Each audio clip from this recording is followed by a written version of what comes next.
Morning everybody, lovely to have you with me this morning. So today's video is all about handling awkward silences. Now I would love to know in the comments below if you are one of those people who has had those horrible moments where you just feel like the tumbleweed is rolling across a conversation because there has been an awkward silence in it. And sometimes because we fear awkward silence is happening, it actually stops us from starting conversations that we'd quite like to have in case we run out of things to say or in case there's an awkward silence. So I don't know if I'm just alone in the past in actually not starting conversations because I worried that there might be an awkward silence. So if you're with me live, let me know if you love an awkward silence or if you hate an awkward silence. I'd love to know. Now, they are really easy to deal with when you know how. And the first thing I want you to know is that actually silence is nothing to fear. Okay, it's thinking time. It's a time when people's minds are distracted by other things. It's actually not about you. When someone creates a silence in a conversation with you, it's not actually about you. It's not about whether you're a great conversationalist or whether you're interesting to listen to. We always think everything is about us. It's not. When someone creates a silence, it's about them. You just don't know what is going on in someone's world that might distract them in that moment, no matter how engaging your conversation is and how interested they are in what you've got to say. You know yourself, when things are going on in your life, then they just pop into your mind and they distract you. And sometimes people just want to think about what it is you've said. So silence is nothing to fear. And if you want to become a good communicator, then it's always helpful to know that good communicators are also good listeners. And good listeners are people who are very comfortable with silence. Because when you listen to somebody, they don't tell you everything they want to share all in one go. They tell you that information over a period of time. And your job is to stay silent and listen in the process. So silence is respectful because it gives people, especially when you're talking about emotional topics, it gives people time to gather their thoughts, compose themselves, think of what it is that they want to tell you. Silence also shows self-control. When you are comfortable and give off the impression that you are comfortable with silence, it tells people that you have an air of self-confidence, self-worth, and that actually you've got control of the situation. And so many of our fears, when it links to communication, come from the fear of lack of control. So handling silence and sitting in it comfortably for a few seconds will make you start to feel really in control. And also it does give you time to think, it gives the other person time to think, and your conversations will be more interesting if you don't fill all the silence gaps. So I don't know how many of you are gap fillers, those people that the minute there's a 3-second gap, you fill it. And the chances are if you rush in to fill it with nonsense. And that makes you feel like an idiot, even if you don't sound like an idiot. And then the conversation just deteriorates from there. So what I want to do today is teach you how to handle a silence. And there's two types. Silences that occur with adults and silences that occur when you're talking to kids. And I think they deserve to be handled slightly differently. So let's talk about the adult situation first. You're in a conversation with someone random. Could be somebody that you don't know very well. Could be a new work colleague. It could be somebody that you are unfortunately having to chat to because you're next to them in the queue or you're sitting next to them on a course or something. And one of those silences occurs. All I need you to know, it's dead simple to get out of. First thing, before you do anything else, before you engage your mouth, just breathe. When that silence happens, just take a deep breath in and take a deep breath out. And in the second that it takes to do that, you regain a little bit of self-control. And then just sit in the silence. I'm not talking about minutes on end. I'm talking about sit in the silence for a few seconds, no more. And in that time, that you just let the silence hang. Nothing bad's going to happen. Just sit in it for a few seconds and ask yourself one question. Do you want to continue the conversation or get out of it? Because those are your options. When a silence occurs, you've only got two ways to play it. You can choose to continue the conversation or end the conversation. You just need to decide which. You are in control.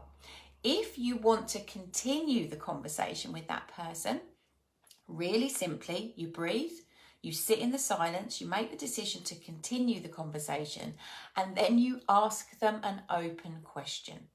Now, an open question, I'm sure you know, is one that you cannot reply with a yes or a no. So an open question isn't, it's cold today, isn't it? Because someone can say yes or no. An open question could be, how long do you think the weather's going to be like this? It's freezing. Someone can't say yes or no. They have to give you an answer, and that starts a conversation. So when you're in a silence and you want the conversation to continue, ask an open question. Either ask one about what you were talking about before the silence happened, or totally change the subject and ask them a question about a new topic. But either way, if you want the conversation to continue, you must ask an open question. Secondly, though, if you're in that silence, you're sitting in it and you think, do you know what, I'm done? Because sometimes a silence can just indicate that a conversation's come to its natural end. If you're there, then all you need to do, breathe, sit in the silence for a second, think to yourself, yeah, I'm done here. And then politely choose your phrase and get out of the conversation. Ending a conversation isn't an offensive thing to do. If you don't want to be in the conversation anymore, for goodness sake, finish it and get out. Do yourself a favour. And do the other person a favour as well. If you don't want to be there, then don't make them stay and chat to you. So if you want the conversation to end, just pick your phrase. So I always think you should have a few up your sleeve for these situations. So just something really simple like, well, it's been lovely to chat to you. I've got to go now. I will see you soon. You don't need to justify yourself. Sometimes we go into overdrive. We think we've got to say, oh, because actually my mother-in-law's coming around because I've got to get to basketball drop off and I've got to get to... No one cares. It's not about you. So just make your excuse and leave. So it's been lovely to see you. I've got to go. I will look forward to seeing you next time. Or you can say, you know what, it's been lovely chatting. I hope you don't think I'm rude, but I need to just check on an email. So I'm just going to do this. If you can't get away from them, you need to stay standing near them. Or just to say to someone, do you know what, it's so lovely to see you today. I've got to fly. Maybe we can stay in touch over Facebook. Whatever it is, the phrase doesn't matter. It's the action that counts. If you don't want to be there, get out of the situation. So in summary, adult silences, breathe, sit in the silence for a couple of seconds and decide, am I continuing the conversation or am I ending it? If I want to continue it, ask an open question, either on the topic you were talking about before the silence or on a new topic. Or if you want the conversation to end, pick your phrase and leave. Now, second type of silence is a silence that occurs when you're talking to kids.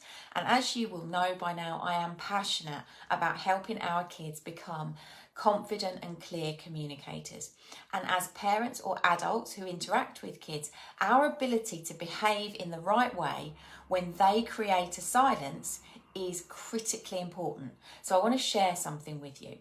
So holding a space for kids to share their thoughts and their feelings is probably a goal that every parent or every godparent, uncle, auntie, grandparent has. Because sometimes kids don't want us to rush in and solve their problems. A lot of the time they just want to be able to speak, share a concern, share a situation, ask for advice, or sometimes just chat. And all too often, if we can't handle silence as an adult, then when they create it, we will just assume the conversation's over, or we will just change the subject and get on with our busy lives. Silences, when they are created by kids, aren't awkward. They are golden opportunities I would encourage you to take with both hands. So silence is really important to kids because in their world, I think they put information into two categories. They've got stuff that feels really easy and low risk to share with an adult. And they've also got information that feels a bit more vulnerable and a bit risky to say to an adult. So their information sits in one of two categories. And life happens for kids at pace, and they've always got both sets of this information.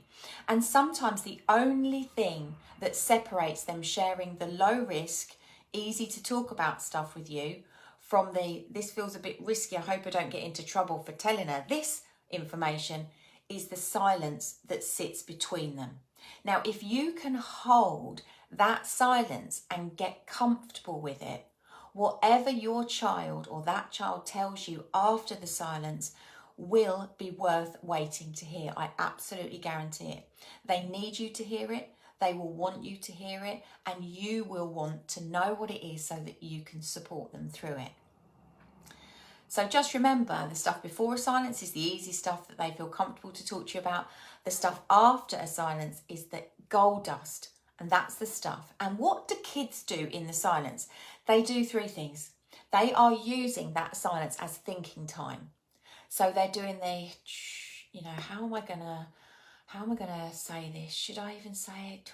What do I even think about that? How do I feel about it? They are processing their emotions in the silence. The second thing kids do in a silence that they've created is that is time for them to be courageous, because inside their head, they're doing the whole, am I going to say something? Okay, go on. You know you want to tell her. Just say it out loud. Any minute now. Right, what am I going to say? What am I going to say? So as well as thinking time and courage time, they are also watching you in that silence. They are trying to gauge your reaction to what you've talked about so far, to see whether they think you're going to react well or not to whatever it is they want to share with you after the silence. So therefore, if they create a silence, the best piece of advice I could give you is to stay still, stay quiet, and challenge yourself that the next voice that is heard after the silence is theirs. Even if you feel like that silence is going on a bit long and you've got to get on, honestly, invest the few seconds that it will take, because that's all it will take. Don't let your voice be the next one heard, because whatever they do want you to hear after that silence, you will want to know. If you care about them, you will want to hear it and you'll want to be able to deal with it. So even if they choose as a result of that silence to end the conversation, that's okay. Because do you know what? You just made sitting in that silence a little bit more comfortable for them. So next time they're a little bit more courageous and want to share something with you, they know it won't be so bad as they first thought. So that's what I would encourage you to do when kids create silences. So silence is nothing to be scared of. It's thinking time, it's respectful, it's time for you to gain control of your reaction in the conversation, and it's time for you to just get comfortable. So how do you practice with silence and handling silence? My last top tip. The best way to practice it is to do it. Ta-da! Genius. Now, you can't always do it straight away in the context I've spoken to you about this morning, but the next time someone asks you a question, instead of interrupting them because you think you know what's coming at the end, let them get to the end of their sentence, and before you answer, breathe. Sit in that silence for a second. You've created the silence, sit in it, and then answer the question. Because you'll start to learn that it doesn't feel uncomfortable. It's not awkward. It's just a thing. It's just silence. It's just space. And then alternatively, if you ask someone a question and they take their time to respond, just sit still, be still, and do not challenge yourself in the habit of do not fill the gap. Just see what it feels like to let the silence last a second longer than you normally do. Because next time you can stretch it for another second. And the time after that, you'll just think, you know what? This is nothing to worry about. I learnt this technique in personnel when I worked in HR, and I spoke to people about emotive subjects all the time. Ask someone a question and then just sit. Because they will have an answer. They're just going to wait and see whether you want to hear the answer, and sometimes all you need to do to tell them that you want to hear what they've got to say is to stop speaking. So that's everything I've got to say on handling awkward silences. I'd love to know your thoughts and share what you think about handling silences with adults. And does that help, knowing you've just got to sit and decide, am I carrying it on or am I getting out? How comfortable are you getting out of conversations? And do you want more top tips on staying in control in those situations? And then, has anyone had a situation where a child has created a silence and you're so happy that you held your position during that silence so that you got to hear what came next? I'd love to know your thoughts. And don't forget, if you're free at 3 o'clock tomorrow afternoon, I'm going to be live in the group with my friend Bryony Tilley. We're going to be talking about what communication means to her and the challenges that she is currently facing. I hope you can join me and I hope you found the video useful. I'll see you all soon. Bye for now.